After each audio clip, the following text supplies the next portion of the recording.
Bonjour, merci de vous joindre à nous pour ce nouveau numéro de votre émission Sur la chaise, guerre à l'est de la République démocratique du Congo.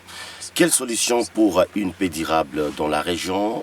Aujourd'hui, sur la chaise, nous recevons Nikes Kibel-Bel-Oka, qui est journaliste d'investigation et directeur du journal Les Coulisses, à qui nous disons bonjour et bienvenue.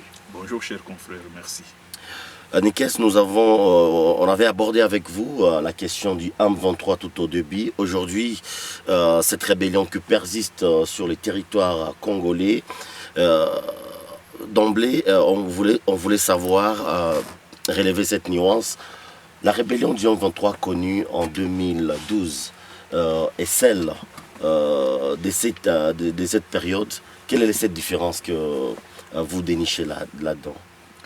Merci beaucoup pour l'opportunité. Il y a une très grande différence. En 2012, le Rwanda et l'Ouganda, je dis comme ça, avaient commis une grosse erreur de faire la guerre classique. Donc à travers le M23, c'était une guerre classique. Et lorsque les FARDC, appuyés par la FIB, la brigade... D'une manière pédagogique, par exemple, les gens qui nous suivent, une guerre classique... Oui, je vais y arriver. Oh, merci. C'est-à-dire que le M23 s'est comporté en une armée conventionnelle. Une armée conventionnelle avec toutes les armes possibles. Et lorsque les FARDC, appuyés par la FIB, la brigade des Nations Unies, ont bombardé, ont récupéré Tchanzu, le M23 a été disparu, et a été plutôt, comment dirais-je, a été dispersé. Parce que moi, je ne parle pas des défaites, je dis de la dispersion de l'ennemi. Et cette année, ou disons pour cette fois-ci, les parrains ont pu étudier les erreurs du passé, alors ils utilisent toutes les guerres qu'on appelle aujourd'hui la guerre hybride, c'est-à-dire une guerre indirecte. Dans la guerre hybride, vous avez la guerre asymétrique, vous avez la guerre classique ou conventionnelle, et vous avez toutes les sortes de guerres, c'est-à-dire on peut faire la guerre pour récupérer les minéraux, c'est ce qui se passe actuellement dans la prise du Massissi et dans les tentatives de prendre l'Ouéché Nyanzale à cause de pyrochlore-niobium. Donc la différence, pour être bref, c'est que cette fois-ci, les parrains ont étudié les erreurs du passé, ils ont utilisé des armes plus sophistiquées qu'avant et on utilise la guerre hybride, c'est-à-dire la guerre indirecte. Oui, pour vous, de Bunagana aujourd'hui jusqu'aux alentours des Saké, au sein de FARDC, qu'est-ce qui ne marche pas selon vous? Bon, au départ, il y avait ce que nous appelons en langage technique, il y avait une mauvaise appréciation de l'ennemi. L'ennemi avait utilisé ce qu'on appelle, les termes m'échappent, ça va venir, la manœuvre bon, le terme viendra, c'est un terme classique. L'ennemi avait utilisé cela. C'est-à-dire quoi? Lorsque l'ennemi avait attaqué le front Tchanzu-Runyoni, les FARDC avaient renforcé les troupes sur ce front-là. Et l'ennemi avait contourné. Il a négocié avec l'Ouganda parce que vous savez que la frontière Bunagana n'est pas la frontière RDC-Rwanda, c'est la frontière RDC-Ouganda. L'ennemi a négocié avec l'Ouganda et l'Ouganda l'a appuyé pour prendre Bunagana. Cela signifie en clair que le FARDC était naïf, croyant à la mutualisation dans les Grands Nord, alors que les alliances se sont faites contre eux. Ça, c'est la première des choses. La deuxième des choses, les FARDC croyaient aussi à l'aviation de la MONUSCO, en disant la MONUSCO va nous appuyer pour frapper l'ennemi. Malheureusement, la MONUSCO ne l'a pas fait. Voilà un peu comment, on appelle ça vraiment le terme, les manœuvres de déception, les opérations de déception. C'est-à-dire que ce sont des opérations qui consistent à tromper l'ennemi sur un axe pour jouer sur l'autre axe. Et on a renforcé le front Tchanzu, Runyoni, jusqu'à Prémidis. L'ennemi a contourné dans le groupement Busanza. Il a négocié avec l'Ouganda et l'Ouganda l'a appuyé. On a frappé Bunagana et l'armée a fait un repli stratégique malheureusement jusqu'aux portes de Goma. Exactement, on venait de parler de la MONUSCO. On a lancé une opération qui est conjointe entre le FARDC et la MONUSCO appelée Springbok. Pour vous, il y a apport quant à la protection qui se sont assignés, par exemple. Ça aussi, ça a été une mauvaise appréciation de l'ennemi. D'abord, la conception même de cette opération. Vous imaginez que la MONUSCO a deux contingents, disons un contingent ou deux bataillons. Un bataillon qui se trouve à Kiwanja, un autre qui se trouve à Kichanga, si je me trompe. Je pense que c'est des contingents marocains. Alors, lorsque vous vous placez dans le côté de l'ennemi, c'est-à-dire dans le côté de FARDC, alors que vous avez vos deux bataillons du côté de l'ennemi, comment ces deux bataillons peuvent manœuvrer?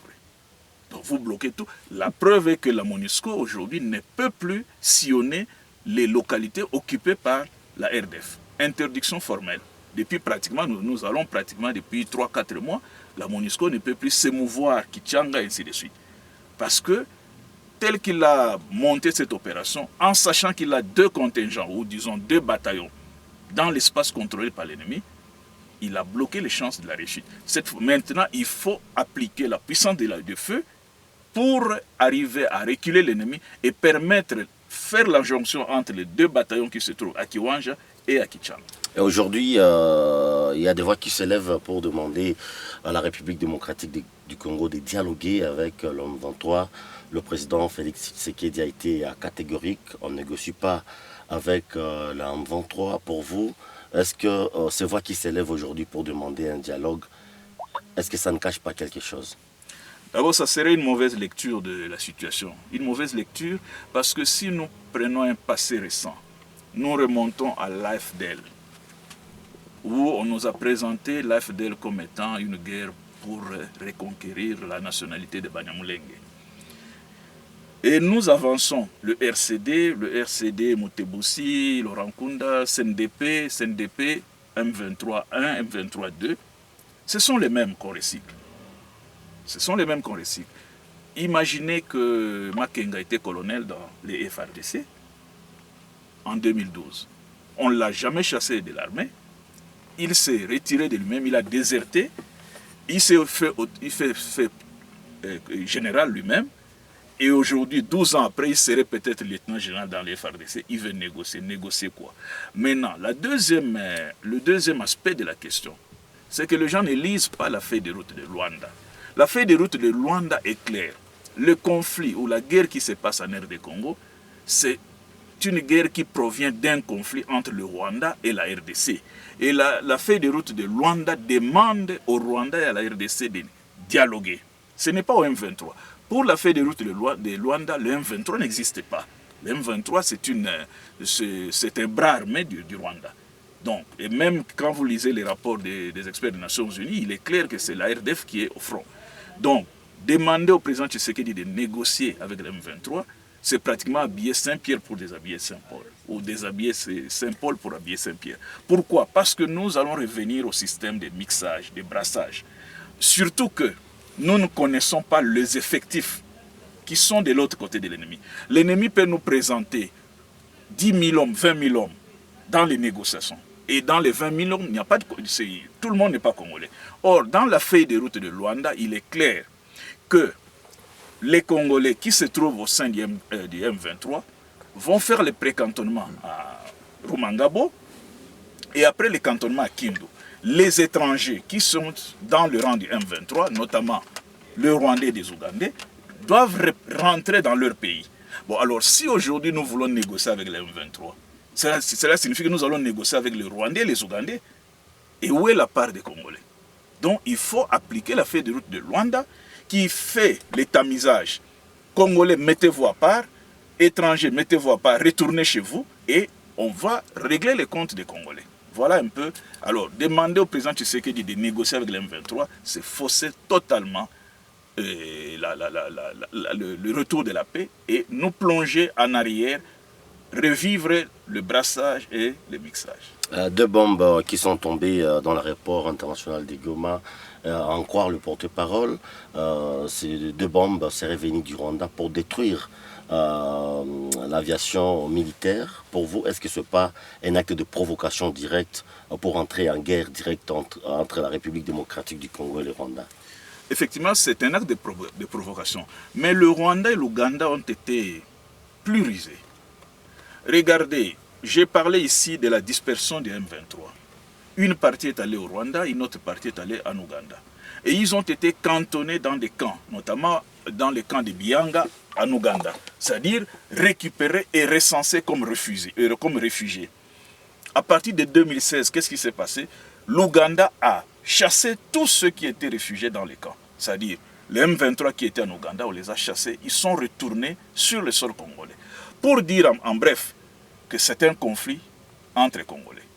À ce moment-là, il devient difficile pour la RDC de mener une guerre contre le Rwanda parce que l'ennemi est sur le sol congolais. L'ennemi est présenté comme congolais. Alors, qu'est-ce qu'il faut? C'est-à-dire, dans ces provocations, lorsque l'armée monte en puissance, il frappe et lorsque l'ennemi traverse la frontière, il y a ce qu'on appelle le droit de poursuite. Ce qui nous a manqué en 2013. Parce qu'en 2013, si on devait poursuivre l'ennemi jusqu'à son dernier retranchement, nous devions entrer au Rwanda et en Ouganda, faire la guerre avec ces deux pays. Mais on s'est arrêté aux frontières de la RDC. Donc aujourd'hui, la seule possibilité pour faire la guerre au Rwanda, c'est de frapper l'ennemi lorsque l'ennemi traverse et nous le poursuivons sur base de la loi qui parle de droit de poursuite. C'est un droit qui est légitime au pays agressé. Et pour vous, pour amener la paix ici à l'est de la République avec cette guerre du 23, qu'est-ce qu'il faudra au gouvernement congolais? Et il faut beaucoup de choses. Parce que dans cette guerre qui se passe ici, nous avons deux aspects, ou beaucoup d'aspects, mais je retiens deux. Le premier aspect, c'est le pillage. Mais le pillage, derrière le pillage, c'est le problème de la balkanisation. C'est-à-dire que les grandes puissances occidentales ont utilisé le régime Kagame pour déstabiliser et balkaniser la RDC. Malheureusement pour eux, Kagame était plus rusé qu'eux.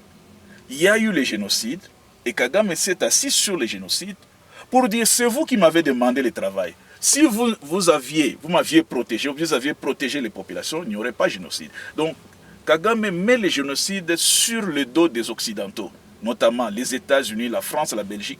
Le Canada, vous avez vu, le président, la Belgique a demandé pardon, la France, ainsi de suite. Alors, dans ce deuxième aspect, qui est pratiquement le génocide rwandais, c'est là que Kagame s'assoit. Et dans ce deuxième aspect, il y a un sous-aspect, si vous acceptez le terme, c'est pratiquement inonder l'Est, notamment Rutshuru et Masisi, des Rwandais. Parce que vous connaissez le problème de démographie au Rwanda. Alors, maintenant, comment arriver à mettre la paix? Première chose, il faut une diplomatie économique. Avec toutes ces multinationales et toutes ces grandes puissances qui financent le Rwanda. Parce que le Rwanda, comme pays, n'a pas d'argent pour faire la guerre. Parce que ça fait presque, je peux dire, 10 ans ou 15 ans que le Rwanda est en guerre avec nous. En guerre indirecte. Mais vous avez parlé de bombardements, vous avez parlé de drones. Ces armes-là, ça s'achète. Avec de l'argent, le Rwanda n'a pas d'argent. Ceux qui financent le Rwanda, il faut fermer le robinet à ce niveau-là et vous verrez que le Rwanda redeviendra de tous les petits pays que nous avons connus à l'époque de Mobutu et on va négocier.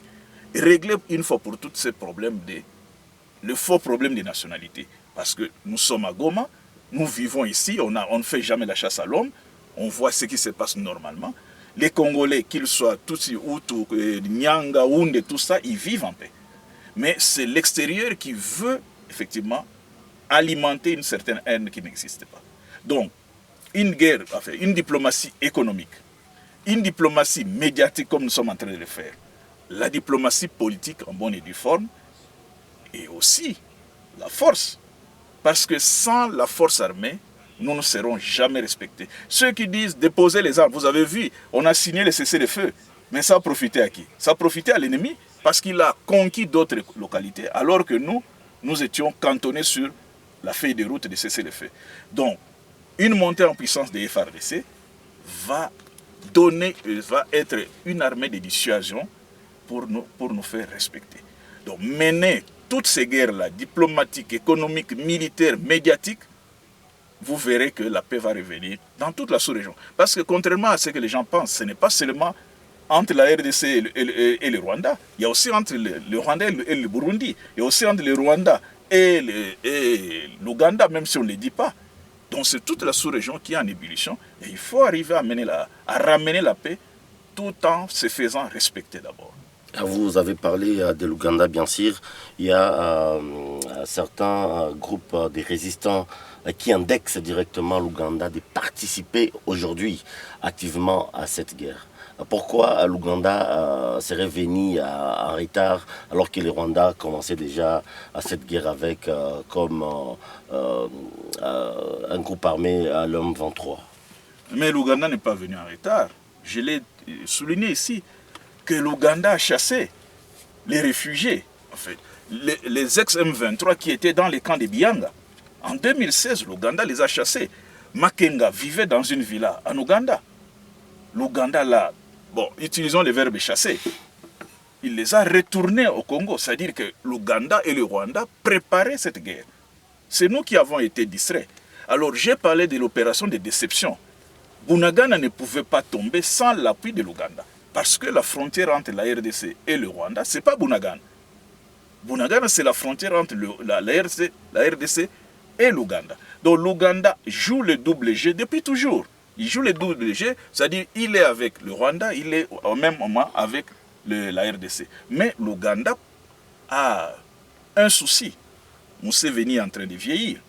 Bon, je ne dis pas qu'il va mourir demain. Mais si aujourd'hui le pouvoir échappait au Nyankole, qui est la communauté, l'ethnie de Museveni, les Baganda vont récupérer. Vous savez, quand vous avez géré pendant depuis 1986, il y a beaucoup de choses, des comptes à rendre. Alors si les Baganda récupèrent le pouvoir, le Rwanda ne pourra plus avoir cet appui de l'Ouganda. C'est comme cela que vous voyez les fils Museveni, le général Muhoozi, et avec le Rwanda, en train effectivement de nous torpiller, de nous tordre les côtes, là où son père, officiellement, est avec nous, là où l'IPDF est en mutualisation avec nous dans les Grands Nord. Bien sûr, vous avez suivi le président Félix Tshisekedi dans son discours de campagne. Il s'est appuyé surtout sur la guerre en République démocratique du Congo. À la moindre escarmouche, nous allons marcher sur Kigali. Est-ce que ce n'était pas un discours trop posé de sa part? Bon, d'abord, vous avez bien souligné que c'est le discours de campagne. Mais écoutez, les jours où des incidents graves arrivent, nous serons bien obligés. Vous savez, la guerre, vous pouvez la vouloir comme on peut vous l'imposer. Le Rwanda nous impose une guerre, mais jusque-là, la guerre est dans les limites de notre pays. Mais si le Rwanda commet l'erreur de montrer publiquement qu'il nous attaque, mais nous allons réagir. Ça, c'est inévitable. Nous sommes à Goma, je reviens sur ça. Nous voyons comment les populations traversent de part et d'autre, c'est-à-dire nous avons des liens culturels avec le peuple rwandais, des liens historiques, culturels, économiques, tout ce que vous voulez. On n'a pas besoin de faire la guerre. Parce que quand on fait la guerre, on ne sait pas comment ça va se terminer. On ne sait pas qui. Il est plus facile depuis Goma, depuis Bukavu, d'anéantir Kigali, que Kigali d'anéantir Kinshasa. Kigali peut bombarder Goma, peut bombarder Bukavu. Mais le Rwanda a combien de villes par rapport à la RDC? C'est vrai, nous ne souhaitons pas ça parce que si on bombarde Goma, nous mourrons. Mais si nous, mathématiquement parlant, Kigali ne peut pas tenir pendant longtemps devant la RDC, ne fût-ce que par rapport à l'étendue et par rapport aux cibles. Donc, le président Tshisekedi l'a dit, discours de campagne, oui, mais le souhait de tout le monde, ce n'est pas que nous arrivions là. Le souhait de tout le monde, c'est que la paix revienne. Et comment la paix va revenir? Par les armes, par les dialogues, la diplomatie, personne ne sait encore comment les choses vont se passer. Mais ce qui est plus important, si ceux qui soutiennent, les parrains de Kigali, notamment les États-Unis, la Grande-Bretagne, la France, Israël, si ces gens-là font pression sur Kagame, la paix peut revenir. Nous l'avons vu avec Mobutu. Mobutu en Angola, Mobutu a soutenu Savimbi. Après une trentaine d'années, Mobutu est parti. Nous l'avons vu aussi avec Kadhafi, Saddam Hussein. Donc, Les Occidentaux savent retourner la veste. Rien n'est dit que demain, ils continueront à soutenir Kagame. Nous avons l'honneur de recevoir aujourd'hui un journaliste d'investigation, il faut le dire, Nikes Kibele-Beloka. Vous attelez surtout sur des questions sécuritaires, des arrestations à Goma. Pour vous, c'est quoi? Lorsqu'on revient sur l'art de la guerre, on dit dans une guerre, vous avez des infiltrés, vous avez des agents doubles. Donc moi, ça ne m'étonne pas. Ce qui est très important, c'est comment les dénicher. Et comme on les déniche, cela signifie que nos services travaillent. Mais ça a pris du temps. Ce n'est pas facile. Mais ce qui est un peu... Bon, ce qui touche, ce sont des responsables qu'on prend. Quand on prend les responsables de l'ANER, qui est le service de renseignement... Le porte-parole civil du gouverneur? Pour le porte-parole civil du gouverneur, bon, c'est un agitateur. Vous allez m'excuser les termes. C'est un agitateur, il n'a pas commencé aujourd'hui. Tout son parcours est fait des arrestations. Un peu dans une impolitesse incroyable. Pendant le temps que le général Ndim a été ici, ce monsieur, chaque jour, il l'injuriait. Moi-même, j'ai été surpris de voir que les successeurs de Ndim le prennent pour porte-parole civil. Moi, j'ai été surpris. C'est ce qu'on appelle piège aujourd'hui pour lui. Est-ce qu'il l'a fait sciemment? Est-ce qu'il l'a fait sans le savoir? Mais comme général, comme officier, dans une guerre où nous disons que la stratégie joue un grand rôle, ça c'est une erreur. C'est une grosse erreur. S'il ne l'a fait sans le savoir, c'est une grosse erreur. S'il l'a fait sciemment, qu'il en assume les conséquences. Donc, pour parler de Jimmy, Jimmy c'est un agitateur. Mais regardez tous ceux qui ont fait beaucoup de bruit dans la ville. Au finish, ils étaient des candidats aux élections. C'est-à-dire qu'il y a une stratégie ici, vous faites de bruit, l'ennemi vous soudoie. Pour vous tailler une place. Pour vous tailler une place, la population qui peut ne pas comprendre, dit « Ah, c'est celui-là qui nous défend ». Mais vous avez dit l'arbre qui cache la forêt. Donc, il faut partir du principe que les services ne sont pas fous. Quand les services vous prennent, c'est qu'il y a des raisons pour lesquelles ils vous ont pris. Et donc, il faut féliciter les services qui arrivent à dénicher les agents doubles, ce qu'on appelle les tops. Les top plutôt, on les déniche, ça c'est une très bonne chose. Maintenant, on les déniche, on voit les téléphones. Mais n'oubliez pas aussi, pour revenir à Jimmy, il était dans le parti de Corneille Nangaa. Il s'affichait, ça c'est pas caché. Donc, la nation est en danger, tous ceux qui sont soupçonnés doivent faire l'objet de poursuites. D'abord des filatures, et des poursuites si les faits sont avérés. Si les faits ne sont pas avérés, on les relâche. Nikes Kibele-Beloka, c'était pour nous un plaisir de vous recevoir sur la chaise aujourd'hui pour parler de la situation sécuritaire, surtout avec la guerre du M23. Merci de répondre à notre invitation. Merci, plaisir partagé. Merci aussi d'avoir pensé à moi. Le plaisir était pour nous de vous présenter à cette émission. On se retrouve à la prochaine pour un autre numéro. Portez-vous bien.